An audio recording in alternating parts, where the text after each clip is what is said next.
A balanced approach to verification. In the past, simulation was the only tool available for verification, but today there are many. Balancing the cost and rewards is not always easy. First and cheap success rates are dropping, primarily due to the increased complexity and attempt to cut loss.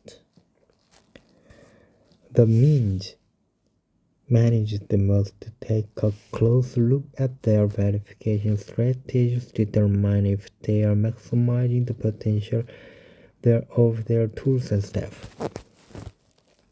Using simulation to demonstrate their design exhibit required behavior has been the cornerstone of the functional verification since the dawn of the semiconductor age. When designs were small, this was a simple and effective method. As design size grew, it became impossible to write enough tests manually to cover all required behavior. Test technology evolved to automate the aspect of this. So again, this was effective for a time, but today it has resulted in a highly complex and inefficient means of verification. As shown by dropping the first time to success rate to full silicon. Well known that has a chip complexity has grown over the years, doubling every 18 months. The verification state has grown exponentially, said P.T. Hardy, Group Director for Product Management at Cadence.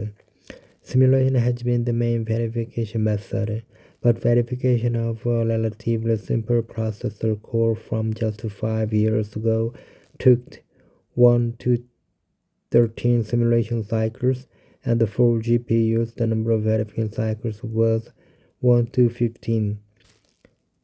So today's those numbers are orders of magnitude higher.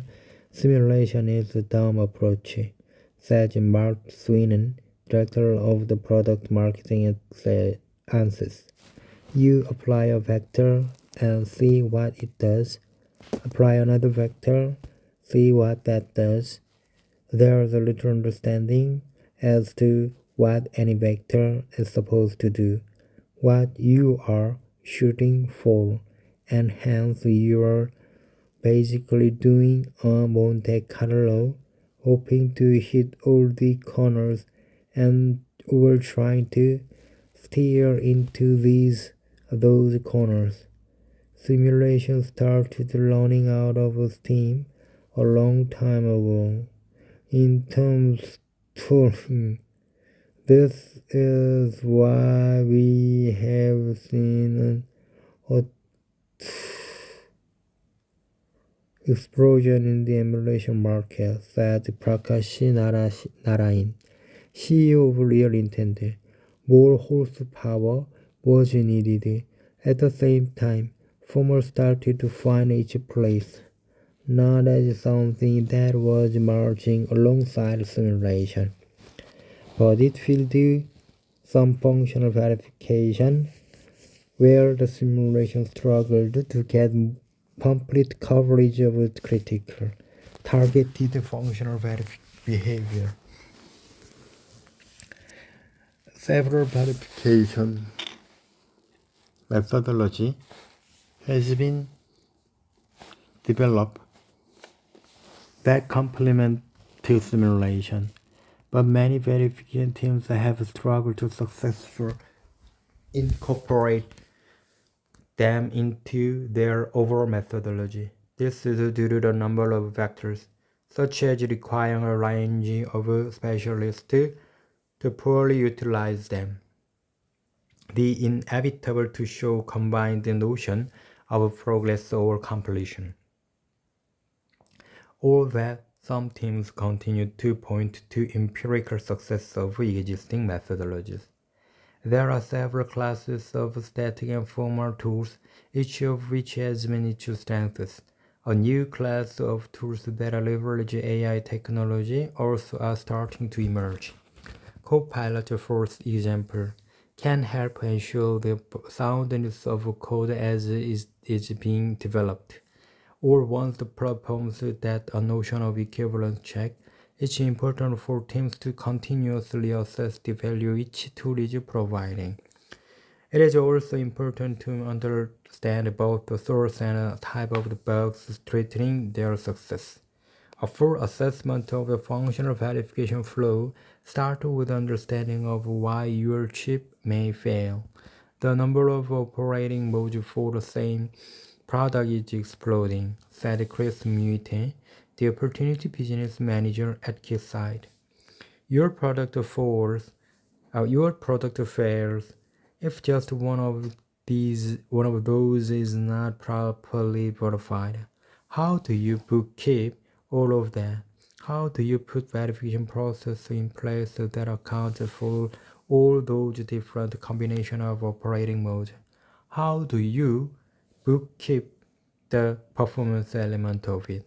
The way to start is to understand the nature of bugs. That will define the best tools for find them.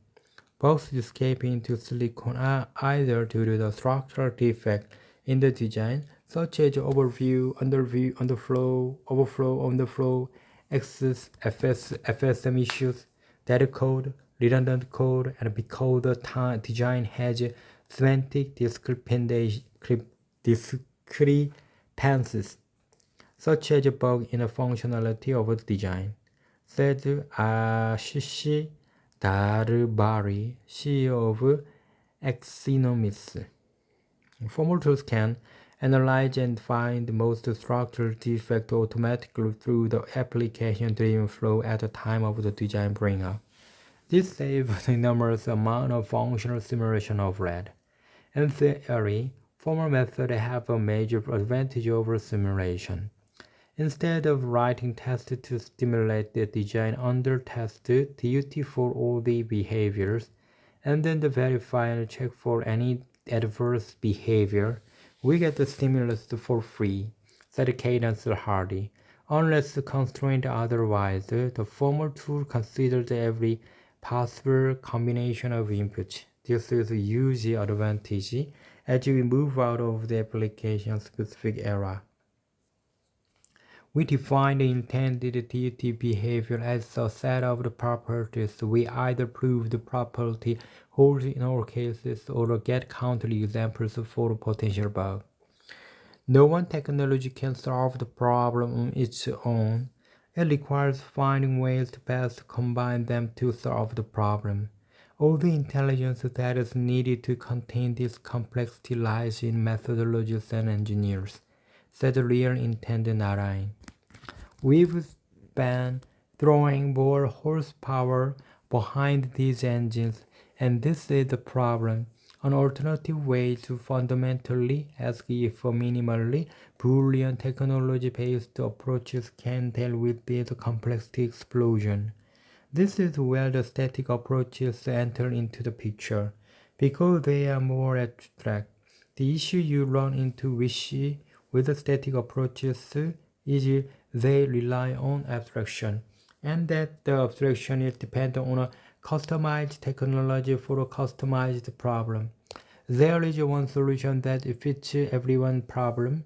Historical knowledge needs to find a way to verify environment, says Benjamin Brauch, Group Manager for Advanced Mixed Signal Automation for Fraunhofer IIS, Engineering of the Adaptive System Division. This is hard to grasp by management because a lot of details have been addressed. Information held by the expert for test IP or verification IP becomes a significant asset. It's crucial to combine both, and if there is any error in the field of any default in the design, it must find a way to into design guidelines or additional assertion to improve the overall test and verification environment. The cost of avoidance is huge. Things are happening so fast, These days, if you don't take action today, 3 months down the road, you may find yourself in a much worse situation, said Zhang Jun, Senior Product Director for Formal Verification and Synopsis. Look at the fast pace of LLMs, which are being updated on a weekly basis. You have to step up, you have to reboot the tool, and you have to embrace new technology. There's just no alternative. Otherwise, you are going to be left behind. The cost of failure is enormous. Hence, the fear factor in making a change in something that appeared to work is high, said Narayan.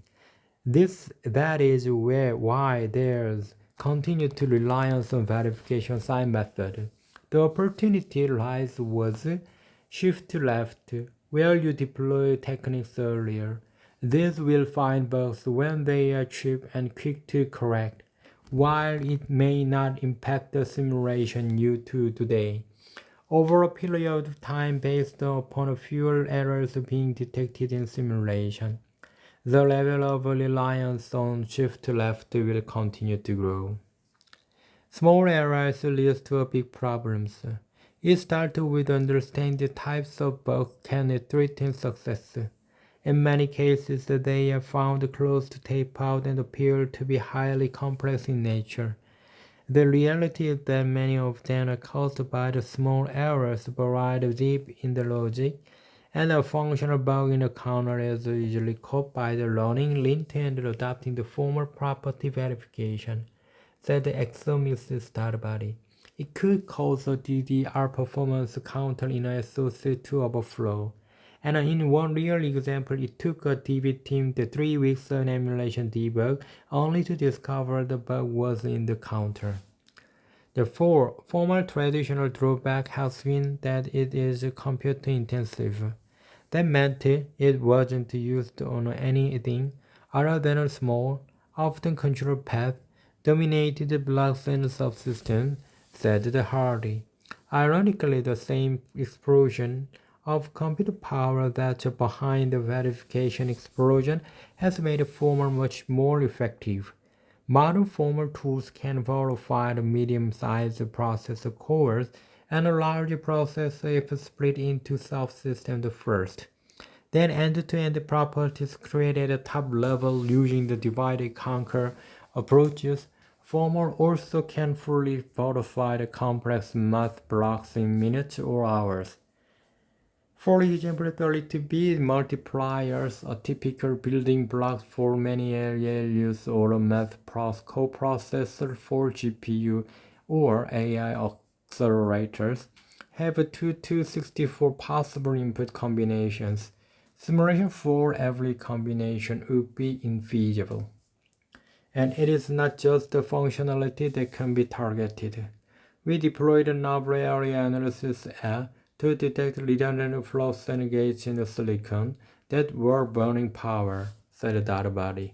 By using formal property verification, the user was able to perform a fast analysis of the entire silicon SoC without needing any test benches or tests. The reported results were staggering in some cases, especially when considering that these designs have been previously verified by simulation. The role of the former has been changing. People had been using property verification to verify the simple local assertions, said Synopsis Zhang. If you have finite state machine, you can verify the state transition. Those are what we call local properties. But in more recent years, the focus has shifted to verify end-to-end properties, where you are writing properties for output and reasoning from the inputs. They are more complex properties, and as a result, it's a lot hard to verify. It requires a lot of techniques, but it can catch rare design bugs, more corner case bugs than if you were just to sprinkle your design with the local properties. A manager needs to and measure the cost of verification precisely. Without measurement, the whole argument depends on empirical success, said Dharabari. This can be hit or miss, and very much depends on factors such as skill, mentorship, management, and experience. If management measure the ROI by measuring the verification costs, including tools and human cost of the TB bring up, cost of TB run and debug, and the cost of missed bugs. The result would be a good indicator to suggest what is working and what it is not. Formal methods are not a punish. The simulation must be exercised to validate formal assumption. But the right combination of these two techniques provide a amazing result. Management is listening. A few years ago, the game used to be a small cell. The game used to be to sell former to in management by finding bugs that the simulation team had missed, said Hardy. This is still sometimes necessary in organizations yet to buy into the value of former, but those are dwindling in number. The game has moved to the manager, putting trust in small teams of former engineers, led by former champion, who take on the complete verification of highly complex blocks and show more conclusive verification results in a fraction of the time taken by simulation teams for comparable blocks. Looking toward AI technology is moving fast. If you see it published at a conference, it's probably also a generation or two outdated at the point. AI-assisted engineering will potentially generate a lot of design and verification IP for you, said Kisite Muth. That there's gonna be a period of time where you have to get comfortable with that and learn to trust the result.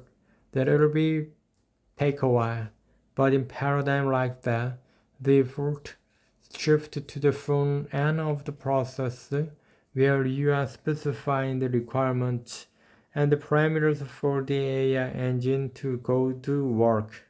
The design process is a little bit different. Interaction with the machine learning engines. The important work will be upfront and allow the engines to do what they are supposed to do.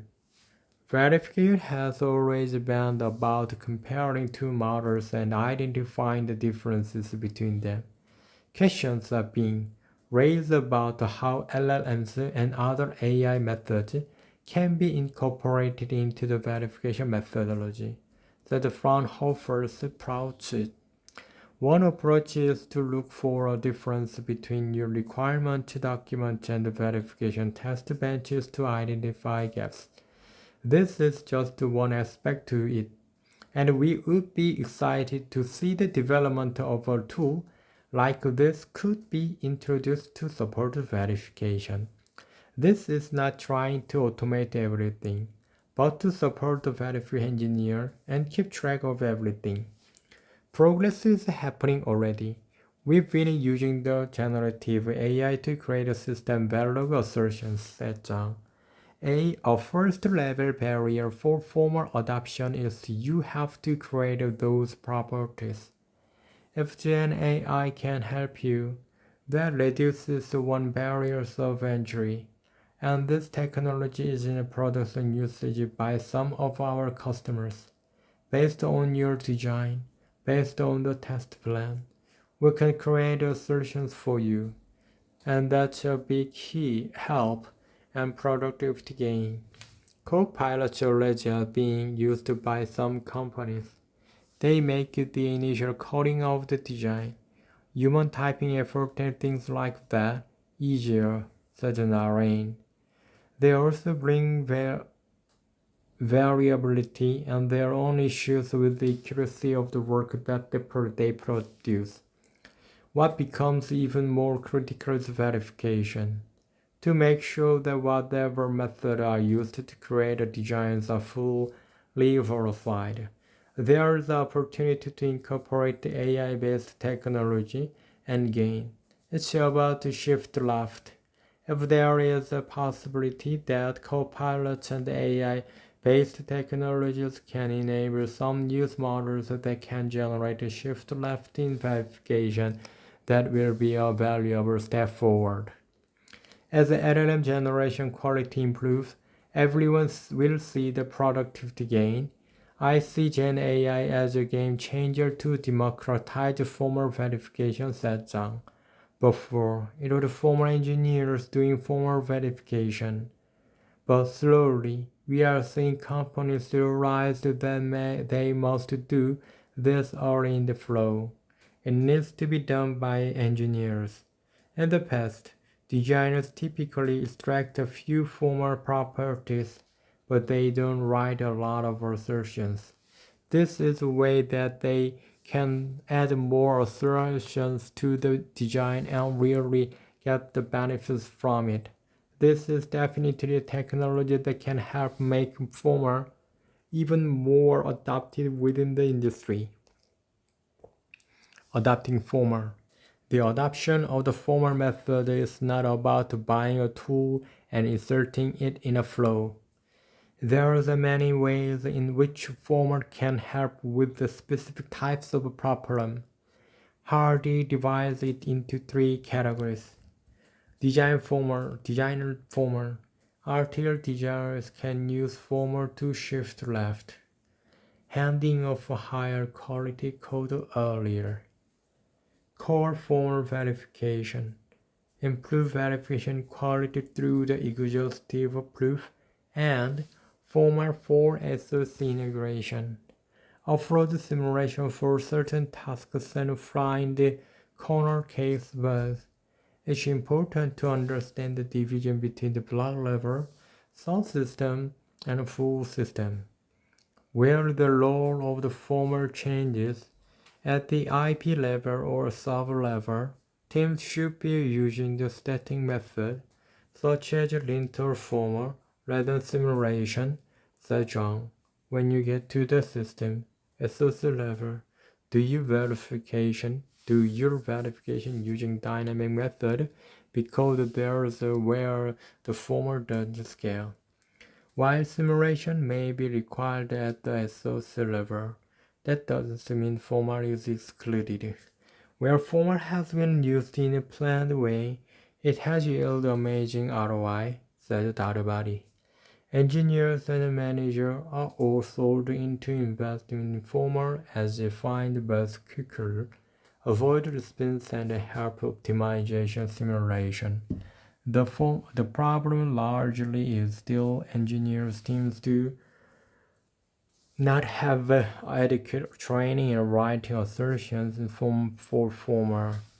When used by systems experts, formal is capable of signing off the system and subsystem level design, full processors for functional safety, as well as some kinds of security verification. Designs also are changing, requiring a changing in methodology. Designs are not application specific anymore. At the time of the design, it's just not possible to define all of the workloads. These tips will be called upon to process, said Hardy. The upshot of this is that we have to verify for every eventuality. It was hard enough to define when we are done in the application-specific era, when, in theory, it was possible to define a verification plan consisting of tests for every specified eventuality and a measured coverage against the plan. Now, even with the constraint random method, we never know when we have enough simulation tests, so we cannot know when we are done. Change takes time. There are many techniques that have not been adopted by design and verification teams to improve their efficiency productivity, said Zhang.